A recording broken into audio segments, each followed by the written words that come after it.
नमस्कार, जय हिंद, वंदे मातरम। सभी का स्वागत, अभिनंदन अपने YouTube channel Vande Mataram classes Vijayanagar पर। हम बात कर रहे हैं प्री डीएलएड 2025 बीएसटीसी 2025 का रिजल्ट आ गया था। कॉलेज अलॉटमेंट हो गए हैं। जिनको कॉलेज मिल गया है उनको बहुत बहुत शुभकामनाएं। आगे भी इसी प्रकार से आप आपकी तैयारी को जारी रखें और तृतीय श्रेणी अध्यापक भर्ती परीक्षा में भी आपका जल्दी से चयन हो, ऐसी हमारी शुभकामनाएं आपके साथ है। और जिनका सिलेक्शन नहीं हो पाया है तो चिंता नहीं करें, अभी 2 लिस्टें और आने वाली है, उसमें आएगा आपका नंबर भी। तो बात कर रहे हैं जिन बच्चों को कॉलेज अलॉटमेंट हो गया है, कॉलेज अलॉटमेंट लिस्ट वाली में उसका नाम आ जाता है। अब आगे की क्या प्रोसेस है, सबसे पहले हमारे को क्या करना है, डॉक्यूमेंट्स क्या क्या चाहिए और कौन कौन से डॉक्यूमेंट्स लेकर के कॉलेज जाना है, फीस कैसे क्या जमा करवानी है, वो सारी बातें हम इस वीडियो में देखने वाले हैं। कितनी तारीख तक और सेकंड जो अलॉटमेंट लिस्ट है वो कब आएगी, वो भी हम इसमें देखेंगे। ठीक है, तो बात करें सबसे पहले तो जरूरी जो डॉक्यूमेंट्स है वो देख लेते हैं। कौन कौन से डॉक्यूमेंट्स की हमारे को जरूरत पड़ेगी, तो डॉक्यूमेंट्स में इसमें आपको मैं बता देता हूं कि क्या क्या आपको भेजा है। और किसी बच्चे के नाम में, पिताजी के नाम में, माताजी के नाम में स्पेलिंग में कोई मिस्टेक रह जाती है तो क्या करना है, उसकी जानकारी भी हम इस वीडियो में देखने वाले हैं। तो रिपोर्टिंग संबंधित महत्वपूर्ण सूचना जो आई है तो वो देख लेते हैं। अभ्यर्थी प्री डीएलएड परीक्षा 2025 की आधिकारिक जो वेबसाइट है, इसमें काउंसलिंग पोर्टल जो वांछित सूचना है कौन कौन सी है, काउंसलिंग आईडी जो आपका रिजल्ट आया है उसमें रोल नंबर और काउंसलिंग आईडी दोनों लिखी हुई है। रोल नंबर हो गए, माता का नाम, जन्म तिथि भर करके आपको लॉगिन करनी है। कहाँ करनी है वो भी मैं आगे बताऊंगा कि यहाँ पर आपको लॉगिन करके ये चीजें भरनी है।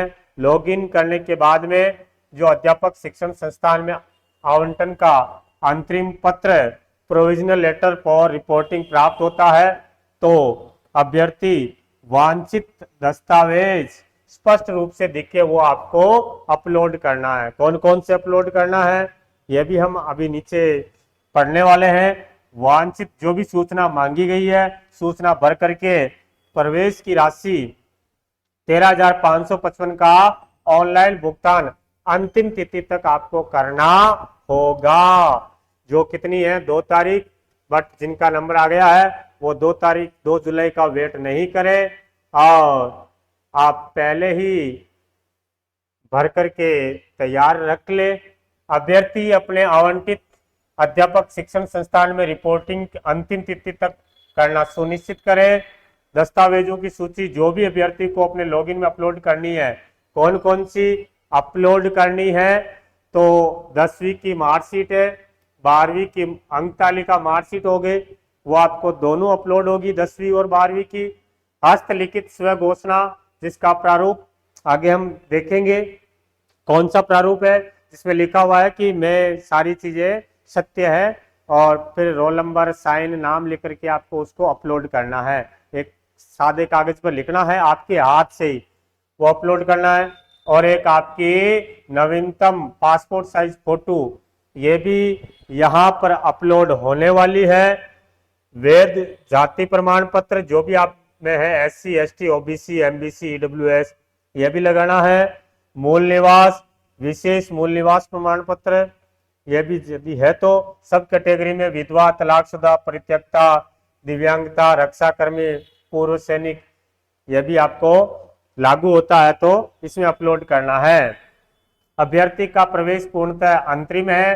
रिपोर्टिंग के समय अर्हता योग्यता जो भी आपका योग्यता दस्तावेज के वेरिफिकेशन के उपरांत ही प्रवेश प्रक्रिया पूर्ण मानी जाएगी, या अपलोड करने के बाद में सभी डॉक्यूमेंट्स कॉलेज में आपके वेरिफिकेशन होंगे, ओरिजिनल डॉक्यूमेंट्स लेकर के आपको कॉलेज जाना पड़ेगा। वहां पर ये सारी चीजें चेक होगी, फिर उसी के बाद आपका प्रवेश पूर्ण माना जाएगा। यदि अभ्यर्थी द्वारा अंतिम तिथि तक जो कॉलेज मिला है उसमें आपने रिपोर्टिंग नहीं की है, वहां जाकर के सत्यापन नहीं करवाया है, तो आपका प्रवेश निरस्त कर दिया जाएगा। अध्यापक शिक्षा संस्थान जो भी कॉलेज द्वारा अभ्यर्थी के दस्तावेजों के वेरिफिकेशन के उपरांत ही प्रवेश पूरा माना जाएगा और रिपोर्टिंग अथवा मूल दस्तावेजों से सत्यापन के अभाव में शिक्षक अध्यापक शिक्षण संस्थान में प्रवेश का दावा निरस्त माना जाएगा। यदि आप कोई भी डॉक्यूमेंट्स वहां ले जा करके सत्यापन नहीं करवा रहे हैं तो आपका प्रवेश निरस्त मान लिया जाएगा। यदि अभ्यर्थी के द्वारा अपलोड किए गए दस्तावेज स्पष्ट नहीं है अथवा गलत अपलोड है तो अध्यापक शिक्षा संस्थान जो भी कॉलेज है के द्वारा दस्तावेजों को जांच के उपरांत रिजेक्ट कर दिया जाएगा कि साफ स्कैन नहीं हुआ है या गलत हो गया है, तो कॉलेज उसको रिजेक्ट कर देगा। जिन्हें अभ्यर्थी को काउंसलिंग पोर्टल पर लॉगिन करके पुनः अपलोड करना होगा, सही से अपलोड करना होगा, सही वाला डॉक्यूमेंट्स अपलोड करना होगा और रिपोर्टिंग के समय अध्यापक शिक्षा संस्थान द्वारा अभ्यर्थी के अपलोड किए गए दस्तावेजों का मूल दस्तावेजों से सत्यापन किया जाएगा। जो भी आपने अपलोड किया है और आपके पास ओरिजिनल है उसको मिलाएंगे, सत्यापन करेंगे और सत्यापन के उपरांत कॉलेज वाला मूल दस्तावेज वापस अभ्यर्थियों को दे देंगे। लीजिए जी ये आपके डॉक्यूमेंट्स है। और जिन अभ्यर्थियों को 2 काउंसलिंग आईडी मिली है, 2 काउंसलिंग आईडी किनको मिलेंगी? जिन्होंने बहुत से फॉर्म भरा है, संस्कृत से भी भरा है और जनरल से भी भर दिया था बहुत से, तो फिर उन दोनों में नंबर आ गया तो उनको 2 काउंसलिंग आईडी मिल गई है। तो अलग अलग जो प्राप्त हुई है उन अभ्यर्थियों ने अपनी दोनों काउंसलिंग आईडी का प्रयोग करते हुए अलग अलग काउंसलिंग करवाई है। ठीक है, अलग अलग काउंसलिंग करवाई है तो उन्हें दोनों यानी जनरल और संस्कृत या कोई अल्प भाषा के शिक्षण संस्थानों में अलॉटमेंट प्राप्त हुआ। जो कॉलेज आपको मिला ऐसे अभ्यर्थी अपनी पसंद के विषय यानी जनरल या संस्कृत में से किसी एक ही विषय के संस्थान में अपनी रिपोर्टिंग प्रस्तुत करनी है और रिपोर्टिंग के उपरांत दूसरी काउंसलिंग आईडी स्वतः ही निरस्त हो जाएगी। तो ये तो उनके हैं जिनके बहुत से फॉर्म भरा है। और अब हम बात करते हैं यदि माता के नाम में, स्वयं के नाम में या माता के नाम में, पिताजी के नाम में संशोधन, आंशिक संशोधन करवाना है। जैसे स्पेलिंग में कोई मिस्टेक रह गई है, ए की जगह ई हो गया है, ओ की जगह यू हो गया है, तो उसका भी बच्चे पूछ रहे थे सर संशोधन का क्या रहेगा यदि पिताजी के नाम में स्पेलिंग में मिस्टेक रह गई है। तो आपको क्या करना रहेगा कि अभ्यर्थी के द्वारा प्री डीएलएड 2025 हेतु आवेदन करते समय नाम में पिता का नाम, माता का नाम, पिता का नाम में त्रुटि रह गई है, तब वह अभ्यर्थी निम्नलिखित प्रारूप, जो ये प्रारूप दे रखा है, सेम ऐसे ही 50 रुपए के स्टाम्प पर नोटरी करवाकर मैं आवश्यक दस्तावेज यानी आप 10वीं या 12वीं की मार्कशीट लगा सकते हैं, उसके आधार पर बता सकते हैं कि मेरे नाम ये देखिए एक्चुअल में मेरा नाम ये है, मेरे फॉर्म भरते समय किसी कारण वजह से स्पेलिंग में कुछ त्रुटि रह गई है। तो आपको वो कहाँ ले जाना है? अध्यापक शिक्षा संस्थान में प्रस्तुत करना, कॉलेज में ले जाना है।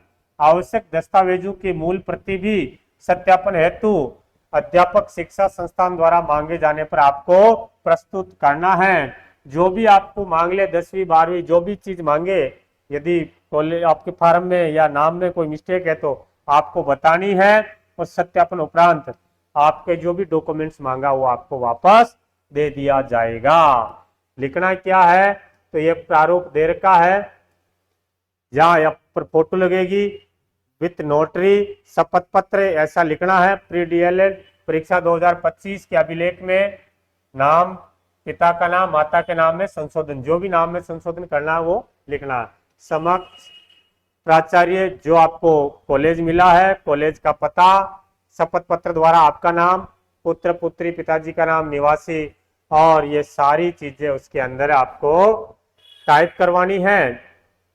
रोल नंबर, आवेदन क्रमांक जो फॉर्म है वो, और रोल नंबर वगैरह ये सब चीजें लिखनी है। दिनांक, जिला और हस्ताक्षर, नाम, ये आपको संशोधन करवाना है नाम के अंदर, तो ये आपको भर करके देना है। ठीक है, अब बात करते हैं सर, कॉलेज मिल गया अलॉटमेंट लिस्ट में, रिपोर्टिंग करनी है। कॉलेज में जाने से पहले हमारे को क्या करना है, तो कॉलेज में जाने से पहले आपको रिपोर्टिंग फॉर्म भरना पड़ेगा।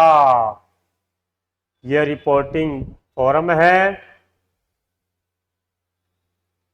जिसमें आपको यहाँ पर आईडी डालनी है। आईडी डालने के बाद में काउंसलिंग आईडी, रोल नंबर, माताजी का नाम, डेट ऑफ बर्थ भर करके आपको प्रोसेस करना है। प्रोसेस कर लिया। प्रोसेस करने के बाद में आपके सामने ये आपका जो नाम आ जाएगा, फॉर्म नंबर आ जाएगा, रोल नंबर, आपकी फोटो भी लगी हुई आ जाएगी, और कौन सा कॉलेज अलॉट हुआ है वो अलॉटमेंट भी जो कॉलेज हुआ है ये भी लिखा हुआ आ जाएगा। फिर इसी में आप नीचे चलोगे तो फिर आपको क्या करना रहेगा, यहाँ पर कुछ डॉक्यूमेंट्स आपको अप्लाई करना पड़ेगा। कौन कौन से डॉक्यूमेंट्स अप्लाई करना है, तो नवीनतम फोटो, आपको नवीनतम फोटो लेकर के जाने, पासपोर्ट साइज फोटो, वो आपकी यहाँ अपलोड होगी। 10वीं की मार्कशीट, ये भी ओरिजिनल वाली लेके जानी है, स्कैन होकर के अपलोड होगी।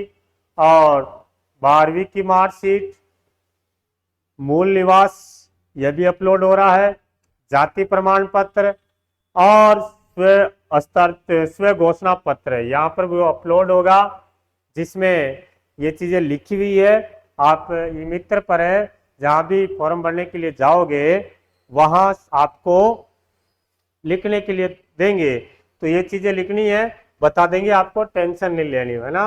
वहां आपको बता दिया जाएगा क्या लिखना है। क्या लिखना है, क्या मैं घोषणा करती हूँ कि मेरे द्वारा आवेदन पत्र भरते समय एवं ऑनलाइन काउंसलिंग में शामिल होते समय भरी गई संपूर्ण जानकारी मेरी जानकारी के अनुसार सही है एवं मैं उपरोक्त कोर्स में प्रवेश हेतु आवश्यक समस्त योग्यता पूरी करता हूँ या करती हूँ। भविष्य में मेरे द्वारा भरी गई सूचना में यदि कोई त्रुटि पाई जाती है तो मेरा प्रवेश निरस्त कर दिया जाएगा। इसके लिए मैं स्वयं जिम्मेदार होऊंगा या होंगी।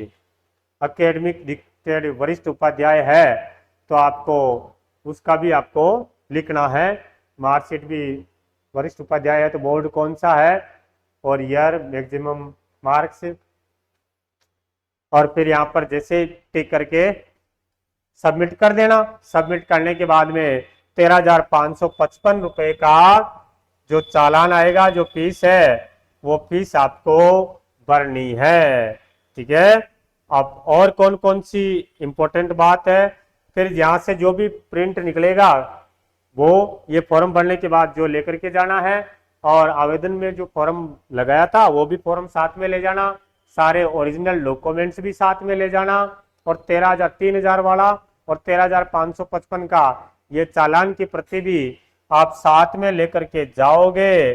और फिर उसके अलावा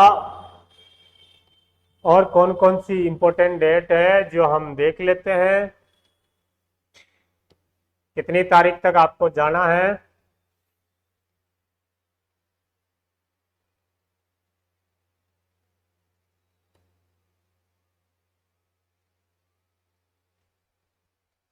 दो तारीख तक तो आपको ये 13,555 का चालान कटवाना ही कटवाना है। 2 जुलाई 2025 तक, और 3 तारीख तक आपको 3 जुलाई तक, उससे पहले पहले कॉलेज में जाकर के आपको रिपोर्टिंग करना है, सत्यापन करवाना है, और फिर ये कॉलेज वाले सत्यापन करेंगे। 27 जुलाई से लेकर के 27 जून से 3 जुलाई तक, 27 जून से 3 जुलाई तक ये कॉलेज में सत्यापन करेंगे, और फिर कॉलेज वाले जो सत्यापन कर दिया है उसको अभ्यर्थी द्वारा स्वयं के लॉगिन से प्रोविजनल प्रवेश स्लिप प्राप्त करनी है। 27 जून से लेकर के 4 जुलाई तक। ये कहाँ मिलेगी? ये जानकारी आपको मिल जाएगी भाई मेरा यहाँ पर एडमिशन हुआ या नहीं हुआ, ये सारी चीजें यहाँ पर एडमिशन स्टेटस में है ना, चेक एडमिशन स्टेटस के अंदर आपको ये जानकारी मिल जाएगी कि मेरा एडमिशन हो गया या नहीं हुआ। ठीक है, फिर 3 जुलाई से आपकी क्लासेस चालू हो जाएगी। और यदि आपको लगता है कि जो मुझे कॉलेज मिला है इस कॉलेज के अलावा मैं कोई दूसरा कॉलेज लेना चाहता हूं, तो आपको अपवर्ड मूवमेंट करना पड़ेगा, फॉर्म भरना पड़ेगा, जो 4 जुलाई 2025 से लेकर के 5 जुलाई 2025 तक, यानी 4-5 जुलाई को आप फॉर्म भर सकते हैं। ध्यान रखना, आप तभी भरना कि इससे ऊपर, जैसे आपको मान लो 20वें नंबर का अभी कॉलेज मिला है, 20वें नंबर का कॉलेज मिला है, तो आप अपवर्ड मूवमेंट का फॉर्म भर रहे हैं, तो इसके ऊपर 19 जो कॉलेज है उनमें कोई सा भी मिल सकता है, कोई सा भी मिल सकता है, और वो मिलने के बाद में फिर कैंसिल नहीं होगा, वहां पर आपको जाना ही पड़ेगा। ठीक है, तो यदि पास में है और जो भी कॉलेज मिला ये पास में है और ऊपर वाले सभी दूर है तो आप मत भरना, दूर है और इसके ऊपर वाले सभी पास में तो भर देना, तो फिर पास में आ जाएगा। ऐसा नहीं हो जाए कि अभी पास में मिला हुआ है फॉर्म भर दिया और दूर मिल जाए, उसका रिजल्ट आ जाएगा अपवर्ड मूवमेंट का 7 जुलाई 2025 को, और फिर वापस आपको कॉलेज में जाना है। यदि अपवर्ड मूवमेंट में आपका कॉलेज चेंज हुआ तो रिपोर्टिंग तिथि करवानी है 7 जुलाई 2025 से लेकर के 9 जुलाई तक है। फिर कॉलेज वाले ये सारे सत्यापित करेंगे और सेकंड जो अलॉटमेंट लिस्ट आ जाएगी 13 जुलाई 2025 को आपके सेकंड लिस्ट आ जाएगी। ठीक है बंधु, तो साथियों और कोई बीएसटीसी से संबंधित जानकारी आप चाहते हैं तो कमेंट करके बताना, वीडियो को लाइक करना, चैनल को सब्सक्राइब करना। मिलेंगे हम अगले वीडियो में, तब तक के लिए जय हिंद, वंदे मातरम।